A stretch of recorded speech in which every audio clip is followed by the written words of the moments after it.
港澳信義會慕德中學2026至2027年度中一收生程序簡介。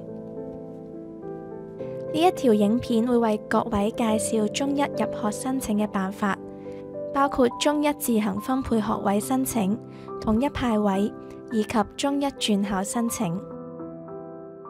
首先係中一自行分配學位申請，本校中一自行分配學額一共有43名，而班級結構為中一級4班，每班36人。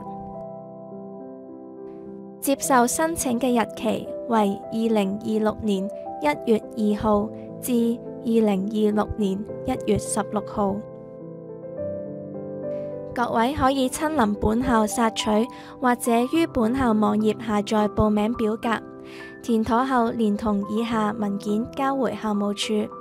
第一係教育局發出嘅中一自行分配學位申請表。第二，學生身份證明文件副本。第三，學生小五全年及小六上學期成績表副本。第四，學生獲得嘅學業以及非學業獎狀或者嘉許證明副本。第五，已經貼上郵票以及填上回郵地址嘅信封2個。請各位注意，無需遞交小學推薦信。為保障個人私隱，申請程序完畢，本校將會註銷所有申請者嘅個人文件。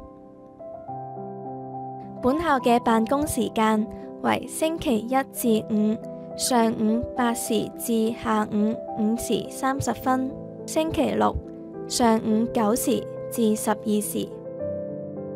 中一自行分配學位面試安排，本校將盡量安排成績及操行良好嘅申請者參加面試。面試日期係2026年3月7號星期六。後備面試日為2026年3月14號星期六，而面試嘅時間係按本校覆函通知嘅指定時間。面試地點為本校禮堂。中一自行分配學位嘅收生準則，良好嘅操行係獲取取錄嘅先決條件，而教育局嘅成績次第佔60%。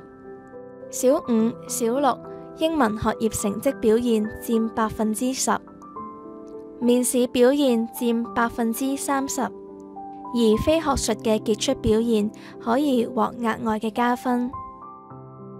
面試內容主要會圍繞4個範疇，分別係英語朗讀、學習分享、時事分析以及家庭生活。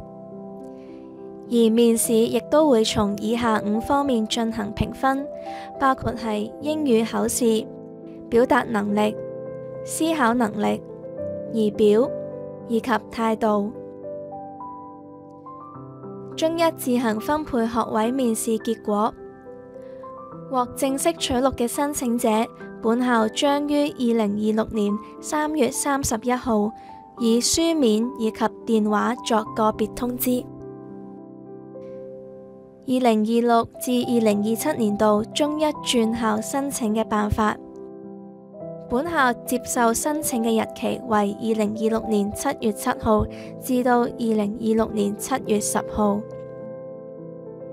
各位可以親臨本校索取或於網頁下載中一轉校申請表，亦請帶同派位證、身份證明文件副本、小五、小六全年成績表副本以及其他非學術表現嘅證明文件副本，請集齊以上嘅文件交回本校校務處。校方審閱申請表後，將會甄選以及通知有關學生嚟參加筆試以及面試，而未獲甄選者，校方將不會另行通知。獲正式取錄及後備取錄嘅申請者，本校將於2026年7月7號至2026年7月10號分階段個別通知。多謝閣下細心聆聽。